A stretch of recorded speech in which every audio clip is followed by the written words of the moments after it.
កងភ្នំត្រនំចិនដាក្រោមដើមពទ្រាងៀបភូមិថ្មគោគោឃ្មុំតយំក្នុងភ្នំកាយបោស្រណោះទៀនយល់ស្រមោដួងចិត្ត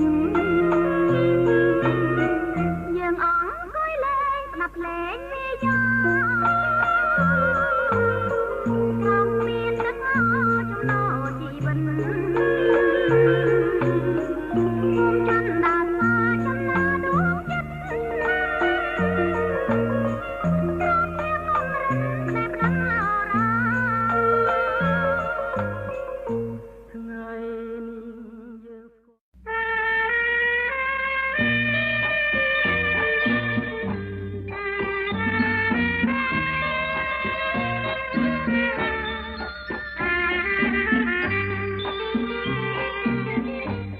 ក្រចាលើចិញ្ចាំងឲ្យបងខន់ភាំងអស់ទាំងស្មារតីរំបានដឹងច្បាំងនៅសំដីស្រីដែលកាត់មេត្រីគ្មានក្តីអាណិតពីងដែលអូន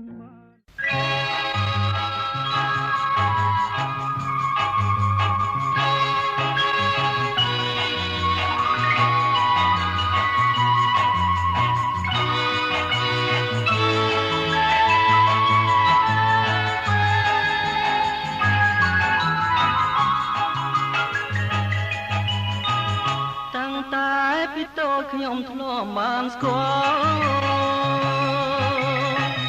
ខ្ញុំធ្លាប់បានយល់ក្រុងបាត់ដំបងរងនៅសង្សារគ្មានក្តីសៅមកអបានដំបងឥឡូវសែនឆ្ងាយខ្ញុំតា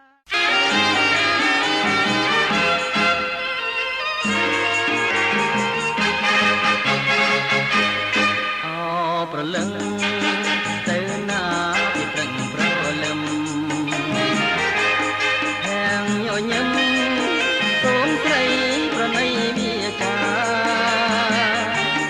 ទាំងពីនាងរូបរាងសុទ្ធតែកងហាទៅណាមកណាមេត្តាឆ្លើយប្រាប់មកផងបានទេសួរអីប៉ុណ្ណឹងមិន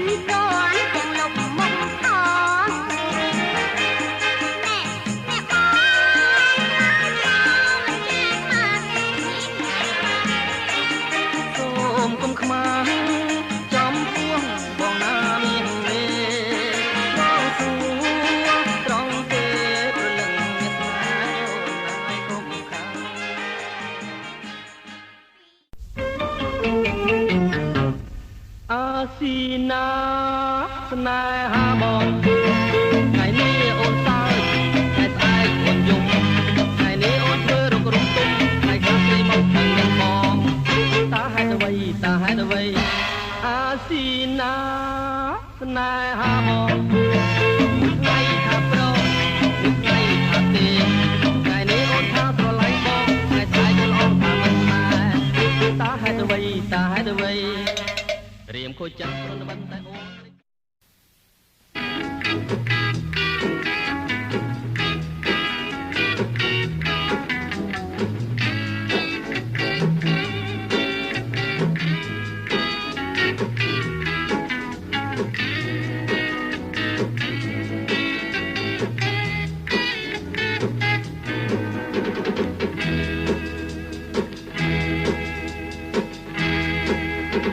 ឆ្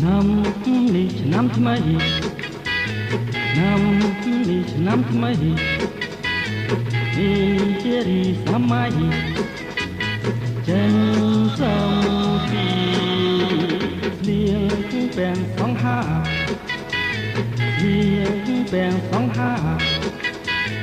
សូមពុតកាប់ស៊ីឡៃ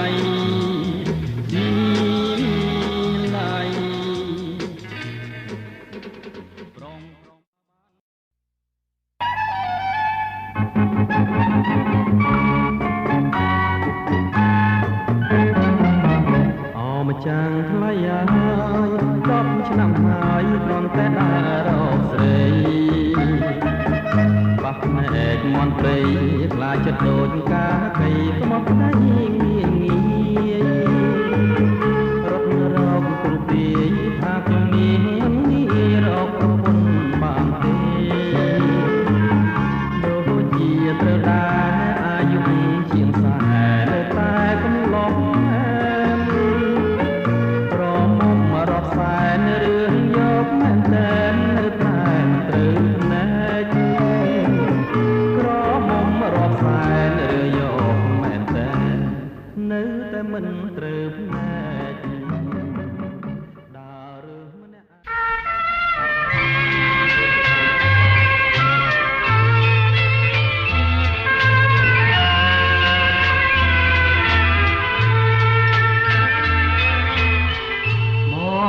មកស្ទឹងឬជ្រឹងពួនយំឆ្លងដល់ជំរំចំការក្រូចស្រីលីរួតប្រឹងរីទទួលប្រវេតែតែរូបស្រីមិនឃើញធាក់ត្រាអូនដើរបែកក្រូច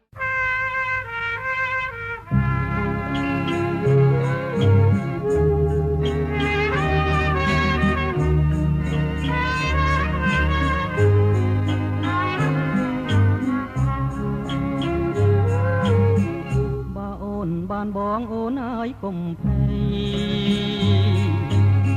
បងជាក្វៃចិត្តនោមបំពេ